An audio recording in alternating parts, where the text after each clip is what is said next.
Gracias por acompañarnos en esta aventura de la literatura con Trinidad Siles, Viviana Masouro y mi nombre es Cecilia Marras en el programa de YouTube Radio Yo Soy Digital Chile en la sección de Jardín de Cuentos. Queremos enviarles saludos a varias personas, a José Ignacio y María Isidora de Estados Unidos, a Kenita de Puerto Varas, a Alicia Suazo, a Nelson Valdés, que es el mejor acordeonista de Chile, a María de Costa Rica, un saludo muy grande y gracias por irse a nosotros. Un abrazo muy grande, gracias por recibirnos también en sus casas, en sus hogares y los dejo con Trinidad Sile para el cuento de la semana. Adelante, Trini. Quiero partir mostrándoles a la autora del cuento que voy a compartir con ustedes. El un momentito. Es una autora que, según nos indica Vivi, ya vimos, pero este es un segundo cuento. Ella es Mavis Gallant, nacida en Canadá en 1922 y fíjense que muere en París. Deja de vivir en Canadá y se traslada para el resto de su tiempo en Francia. Después podemos comentar por qué. Una fotografía de las últimas antes de morir, mostrándonos esa mirada tan profunda. ¿Y por qué elegí a esta autora? Sí, porque la semana pasada habíamos leído a Alice Munro y Alice Munro es una de las discípulas que más admiraron la escritura y la literatura en general de Galland. La toma como una maestra. Y entonces hoy voy con un cuento que se llama El fin del mundo. Un momentito. Nunca me ha gustado salir de Canadá. Termino por decepcionarme. En una ocasión tuve que ir a Búfalo a rescatar a mi hermano Kenny para que no lo deportaran. Había robado una tarjeta de crédito. ¿Por qué un tipo con tu educación hace una cosa tan estúpida como esta? Era poco serio, mi hermano. Se había unido a los fusileros reales y después de la guerra eligió marcharse por su cuenta. A mi padre le di una vez en el centro de Montreal. Yo tendría unos 12 años y hacía recados para una farmacia. Le reconocí antes que él a mí. Tenía la boca contraída como la de una vieja. Se me acercó, me dijo que trabajaba como vigilante nocturno, aunque era camarero de profesión. No me preguntó cómo estábamos los de la casa. Años después, una hemorragia en el pulmón hizo que se desplomara y lo apeasen en un puerto de Francia. Hasta allí fui yo. Tenía que acompañar a mi padre en su lecho de muerte. En caso de accidente o muerte, notifíquese a William Apostolesco. Relación, hijo. A pesar de ser el más pequeño, fui a quien escogió.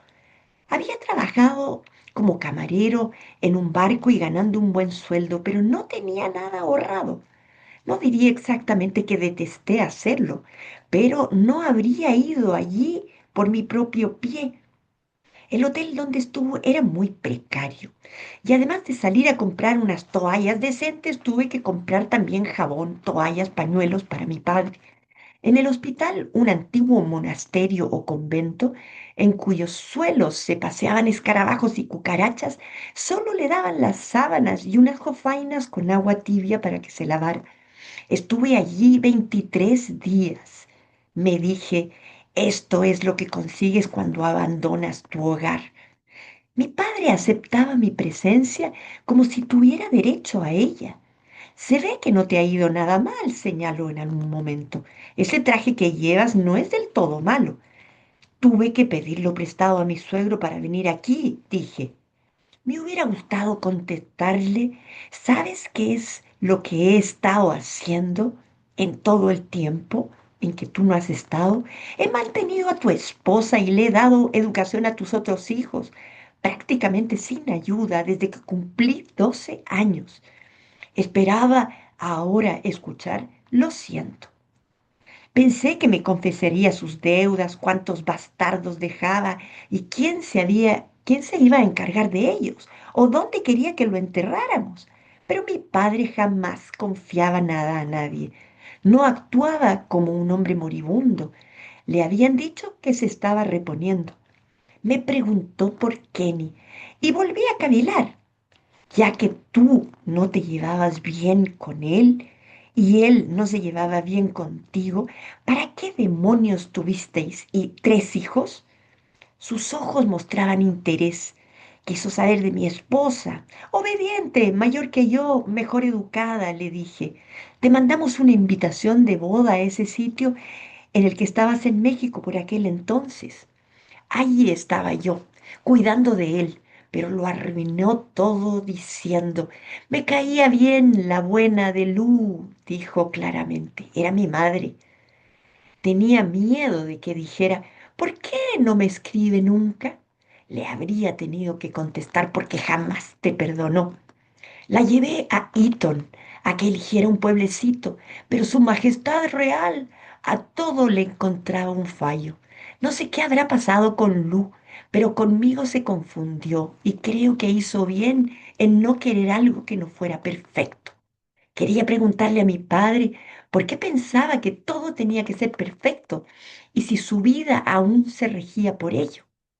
Cada vez que se le reprochaba algo cuando lo hacía mi madre, por ejemplo, simplemente decía, no hagas que mi vida sea más sombría. ¿Qué puede hacer uno ante eso? Lo cierto es que él sí hizo más sombría la vida de mi madre.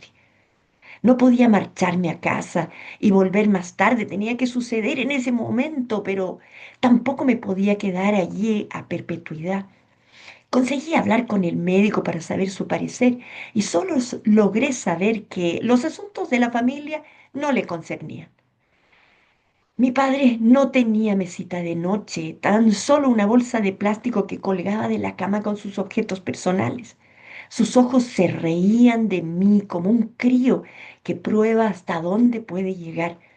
Pensé que en ese momento me daría las gracias, pero luego me dije, no puedes esperar nada de él. Es un enfermo y siempre ha sido así.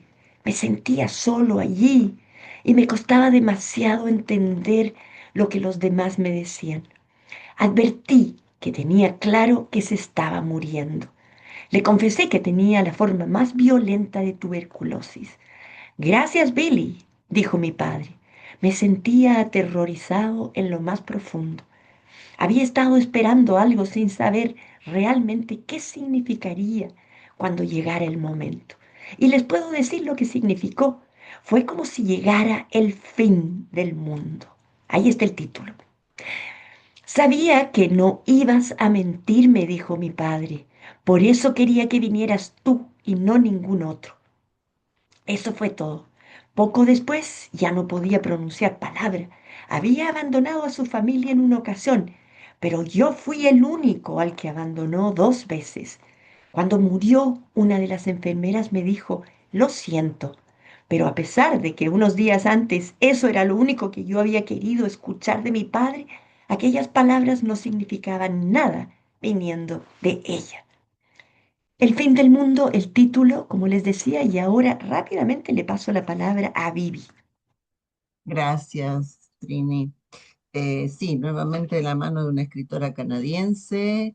El cuento fue publicado por primera vez en 1960 y posteriormente en 1967. Ella escribió muchísimos cuentos, muchísimos cuentos.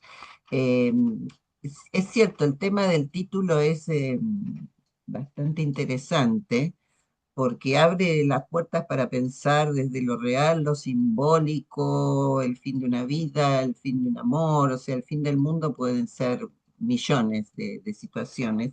Y lo que es interesante, que como lo, bien lo marcaste al relatarlo, solo aparece esta frase que da título al cuento casi al final del mismo, cuando el padre, cuando él le confiesa directamente al padre que es el fin de su vida y cuando él siente que ha llegado el fin de la vida de su padre. A pesar de la tremenda conflictividad que ha habido en esta familia, ¿no? Su padre era mujeriego, engañaba permanentemente a su madre. Y hay una pregunta clave: ¿por qué si no se llevaban bien tuvieron tres hijos? ¿No? Uno es Billy, que es el que está con él, otro es Kenny, que es el que robó la tarjeta y alcanzó el título universitario, y la otra es Lou, la que él considera una reina, ¿no? Entonces, pero esto que el hijo le menciona sucede en tantas familias, y no tiene que llamarnos la atención. Y solo me voy a referir a la vuelta que tiene el cuento, que es una forma de escribir de la autora, o sea, de ir sembrando pistas y después retomándolas, porque empieza contándonos que Billy no quiere salir de Canadá porque siempre sufre decepciones y se ve obligado a ir nada menos que a Francia para acompañar a este padre, que es él el que lo elige, o sea, es el padre que deja anotado en su pasaporte que el que debe hacerse cargo si él tiene un inconveniente es William, como nos lo nombró Trini, para sufrir una nueva decepción, que es no haber escuchado ese lo siento de la persona que él lo esperaba, o sea, de su padre. Entonces, claramente este cuento es de los, yo digo, de los perros que se muerden la cola, ¿no? Porque inicia como ubicándonos en la problemática de Billy con salir de su país y cierra con una tremenda decepción, por lo menos así yo lo entendí, que lo deja, él dice: A mí mi padre me abandonó dos veces, a diferencia de sus hermanos. O sea, cuando se fue porque se alejó de la familia, huyó, y ahora que muere en su presencia. Entonces, en la estructura del cuento es súper interesante y vale la pena leerlo en ese sentido. Y después, bueno, otras cosas que les comentaré en mi segunda parte. Adelante, Ceci, gracias. Gracias, Vivi, gracias, Trini. Como conversábamos antes de empezar el programa, yo cuando leí el cuento hay mucho diálogo, entonces cuando un cuento tiene mucho diálogo, yo por lo menos que soy novata en esto, me cuesta un poquito más. Entonces tengo que leer un poquito más, pensar un poquito más y hacer muchas notas. Bueno, y al final el resumen que hice fue, aparece una familia, una red rota de silencios llena de heridas y funciones no distribuidas, porque al final no hay una función de una mamá, un papá, no hay un rol, el típico rol, ¿cierto? Que cumple cada uno. Al final no hay nada bien distribuido. Y cuando el título dice el fin del mundo, dije, bueno, el fin del mundo para todos nosotros, los que somos del fin del mundo, como chilenos, argentinos, y dije, bueno, irán a hablar algo de acá, no tiene nada que ver. El título El fin del mundo aquí no representa una catástrofe global, al contrario, podría ser el derrumbe emocional del protagonista, puede ser del protagonista o del narrador, cualquiera de los dos. Aquí lo puede interpretar el lector. Es el final de una larga espera por una disculpa, por una palabra que no llega. El fin de una idea falsa sobre el padre y el fin de la infancia del narrador. El padre es la figura del padre ausente, el padre que nunca está, pero cuya sombra pesa sobre toda la familia, tanto de la madre como de los hijos. Es el símbolo del fracaso del padre tradicional, aquel que promete, que engendra, pero no cuida. Es lo que representa el narrador cuando relata el cuento. El hijo, en este caso, es el hijo convertido en esponja emocional.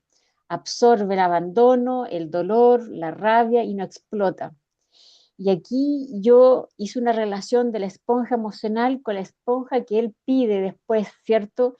La esponja para limpiarlo a él, los fluidos del cuerpo, la sangre, un poco la enfermedad. Y es como el símbolo que representa el rol que ha asumido el hijo, limpiar los desechos de la vida de su padre. Un poco lo relacioné, he aprendido un poco a hacer esos análisis. Y el hijo es el último testigo del derrumbe moral de su padre, el heredero del involuntario de su fracaso. ¿Por qué escoge a este hijo? bueno, ahí lo dice el cuento, ¿no? Él lo pone en su pasaporte, porque lo escoge.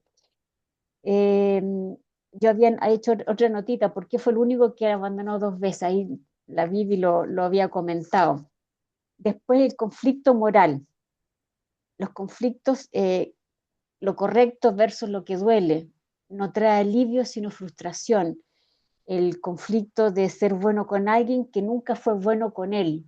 Imagina el hijo, qué increíble. Después, el mismo conflicto moral es uno de los motores más profundos de este cuento. Hay un conflicto generacional, este hijo que es práctico, serio, sacrificado. Hay dos generaciones que están enfrentadas. Hay un conflicto familiar latente, hay un conflicto de expectativas. La verdad que un cuento bastante interesante y harto paño que contar, como siempre que dice la Bibi. Le doy la palabra a Trini. Adelante, Trini. Bueno, gracias por tus conclusiones que nos estructuran un poco la interpretación de este cuento. Esta autora, Mavis Galland, que fue una mujer con un nivel de resiliencia impresionante. Creo incluso que este cuento resulta también algo autobiográfico, porque ella también de niña, a los 10 años, había perdido al padre, pero no se lo cuentan hasta varios años después. Y entonces ella queda con esa herida abierta. De alguna manera en este cuento recoge el tema. Yo, la verdad que la primera vez que lo leí me costó entenderlo, pero aquí sí que hay que hacer una segunda lectura. Y en esa segunda lectura yo viajé con el protagonista a visitar a ese padre al que le tiene un rechazo por el abandono que le produjo a la familia en general y el sufrimiento que les generó a todos ellos. Es se trata aquí en este cuento de una madre perfeccionista y de un padre inmaduro que es incapaz de hacerse responsable de la paternidad y sale arrancando, con un egoísmo además bastante fuerte porque él espera que habiendo abandonado a la familia, los hijos reaccionen y puedan despedirlo en su final de vida. Y así exige que este hijo viaje y entonces esta imposición, como la siente él, lo obliga a reencontrarse con todo su pasado, con todo el rencor que fue generando, pero también a perdonar a ese padre y también a dejarlo ir en paz y al mismo tiempo entender un poquito mejor al papá y darse cuenta de las limitaciones que tenía. Y entonces uno está junto con él, acompañando en el lecho de muerte a este padre que además no habla, que no tiene una facilidad, es orgulloso, es soberbio y se mantiene o mantiene muchos secretos de lo que ha vivido. No está seguro si se va a morir o no, pero lo elige a él para que finalmente sea el hijo el que le diga la verdad. Sí, papá, te vas a morir. Y eso él se lo agradece, porque entonces recién se produce una conversación real entre ellos dos y logran sacar a la luz algunas soluciones para esta herida familiar. Yo creo que en este cuento el hijo cierra el capítulo de su herida, cierra esa herida y se da cuenta de lo básico que era el padre. Y se da cuenta además que él creció solo, no le pudo decir todo lo que le hubiera gustado decir, sin embargo, sí se lo sugiere. Hay un monólogo interior interesantísimo de parte del protagonista, porque en ese viaje él hace también un transcurso por sus propias heridas y las va resolviendo hasta el final, cuando ya finalmente el padre muere, ¿no? No logra sacarle al papá un lo siento, pero sí en cambio un agradecimiento. Y con eso basta. Con eso deja ir a su padre en paz y él también se libera de sus fantasmas. Gran escritora, yo creo que muy inspiradora del estilo literario de Alice Munro, no cabe duda. Pero sí, hay que ir rellenando los vacíos que nos deja a propósito, como un desafío al lector. Ella es otra de las grandes lectoras de Chekhov y nos damos cuenta perfectamente que lo que quiere es hacer reaccionar al lector con esta lectura, que no es fácil, pero sí se convierte en un reto para todos nosotros. Muy bien, Ceci, yo te entrego entonces el comentario y me encanta y me encantaría que los auditores pudieran reaccionar también y darnos sus opiniones, incluso escribirnos, como refiriéndose a este cuento también. Gracias, Vivi, Ceci, nos vemos entonces la próxima semana. Un abrazo, un saludo grande. Vivi, ¿algo que agregar o cerramos? Sí, yo quería comentar un poco sobre el uso del tiempo, que es lo que destaca en esta autora, porque ella nos ubica en su propio tiempo. Ella vivió entre guerras y hace mención de que el papá de la historia estaba en el regimiento de fusileros, Claro, pero lo dice. lo desprecia tanto que dice que ni siquiera pertenecía. Sabemos que, bueno, que Canadá es la Canadá francesa, la Canadá inglesa, ni siquiera pertenecía a la zona de Canadá donde ellos vivían, ¿no? Y después, en cuanto a la organización, justamente el uso de las escenas es como un tema central en los tiempos, porque es como que alargan, porque las escenas son en tiempo real, es decir, es un diálogo que se está dando en tiempo real.